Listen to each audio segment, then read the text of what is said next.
So for him to manifest any amount of opulence is not it's not a big thing.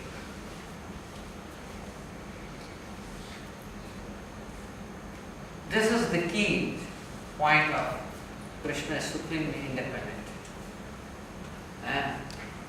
We are all dependent on Krishna. Brahmaji, Lord Shiva, everyone dependent on Krishna.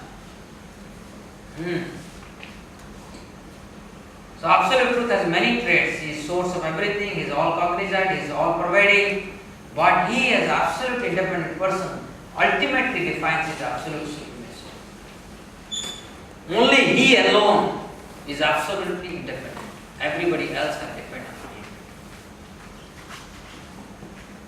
And that defines his absolute supremacy. I'll just narrate you one simple experience that I had.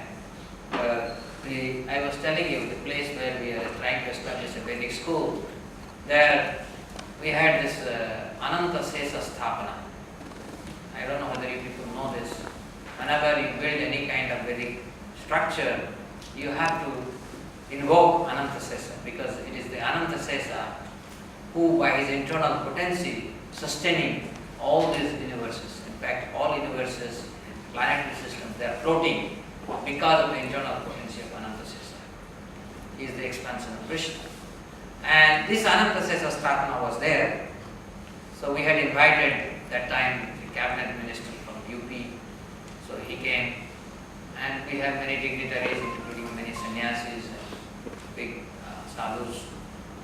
So I was there, and when this Sthapana is done, there is the proper worship is done to Ananta Sesa, and then you place bricks around him. So one by one brick I am handing over to all the guests, and everybody is putting.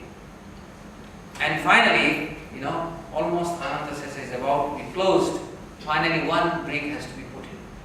And when I handed over that to one guest, when he put, I felt, as if I'm choked. I'm getting choked. Because, you imagine you put someone in a closed chamber. How do you feel? Same thing happened to me. Oh, I have put Ananta Sesa inside a closed chamber. And I was feeling, as if restless. And after some time I realized Ananta Sesa is independent. He is not dependent on air to sustain or the open space to sustain. He is internally existing. Okay. When that occurred, I realized he is independent. Does that make sense to you? So that's what is Krishna. He is absolutely independent. He doesn't depend on anything for his survival. He exists alone. Okay? Is that clear to all of you? So, among all traits of absolute truth, his trait of independence, supremely independence, is the ultimate. Because that defines his supreme supremacy. Because everybody else are dependent on him. So that is absolute truth. So what is meaning of independence? If I have to tell you, so you can see here, jivas such as Brahma, Indra, Chandra, who also depend on Lord's favor many a times.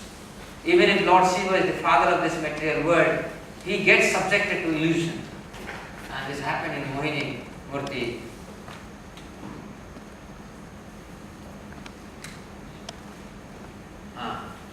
So, Lord Shiva, Brahma, Vasudeva, Narada, many other empowered personalities are Trikala here. They know past, present and future. But all cognizant, but not independent. Right? So, even Mr. Top of the world depends upon basic needs. Right? From your experience. And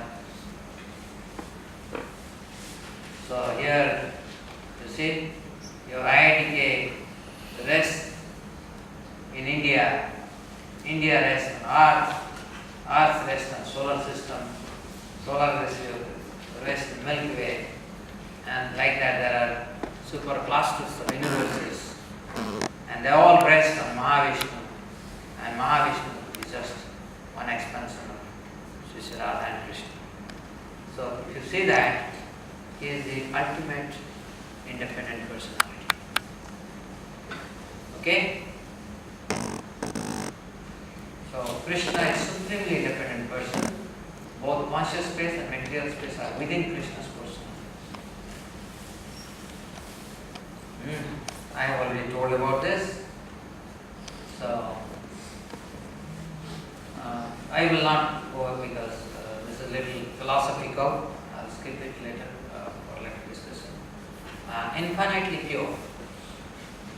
Krishna is infinitely pure. Even the amount of sin you cannot conceive if you perform. He can purify you. All of you know Valmiki? You know the Valmiki, right? So before he actually became Valmiki, he was actually looting, and he was committing as much sin you can think of. In fact, so much so, Narada Muni and Parvata Muni, they are two great friends, and they were going on the same pathway where this personality thought that he can also loot these two people, and he bound them in a tree. And then Narada said that you are committing so much of sin, and do you know anybody is going to share your sin? Go and ask.